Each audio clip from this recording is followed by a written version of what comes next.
7 দিন বলেছে বলে কি 7 দিনের মধ্যেই চলে যেতে হবে? এটা কেমন কথা? তো 7 দিন মানেই তো 7 দিন। 7 দিন মানে তো আর 14 দিন না। নাকি 7 দিনের ভেতরে গোপনে 14 দিন লুকিয়ে থাকে, যে বিষয়ে আমি জানি না।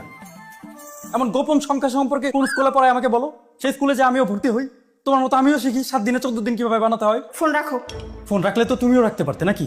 তুমি তো ফোনটা রাখছো না, তার মানে তুমিও আমার কথা শুনতে চাচ্ছ।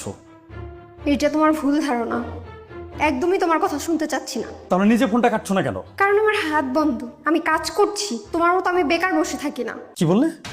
আমি বেকার বসে থাকি? সারাদিন অফিসে কাজ করি, বাসায় এসে তারপর ডিম ভাততে হয়, আবার বলছো আমি সারাদিন বেকার বসে থাকি। অফিসে গিয়ে তো সারাদিন বসেই থাকো, সেসব খবর আমি জানি।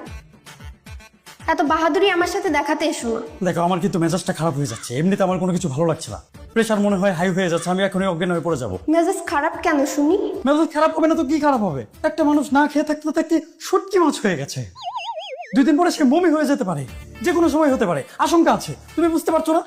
তুমি চলে গেছো আমাকে রেখে, আবার বলছো মেজাজ খারাপ কেন হচ্ছে? সুখে হচ্ছে, সুখে, আমার সুখ লাগছে। তুমি না খেয়ে আছো কেন? তোমাকে কে না খেয়ে থাকতে বলেছে?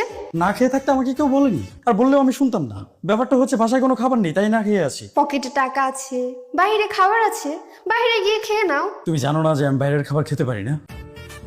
তুমি 7 দিনের জন্য গেছো, 14 দিন হতে চললো, তোমার আসার কোনো খবর নেই।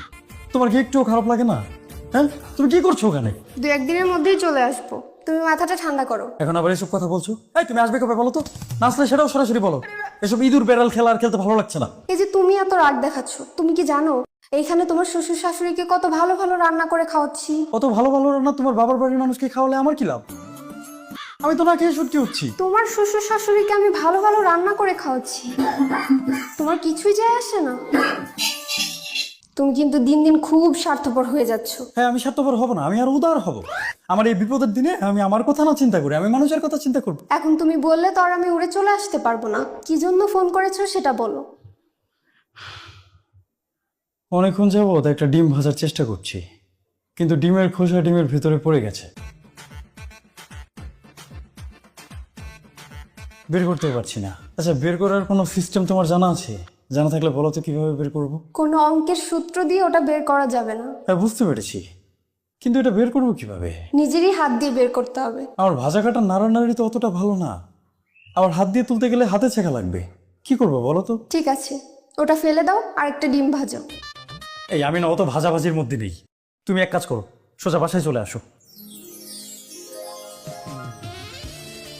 তুমি এত চিন্তা করছো কেন? আমি আছি তো। আমি তোমাকে ভেজে খাওয়াবো, ঘোড়ার ডিম। না, আমি অত কিছু জানি না, তুমি তাড়াতাড়ি বাসায় চলে এসো। আজব কথাবার্তা বলো। আমি এখন কিভাবে চলে আসবো?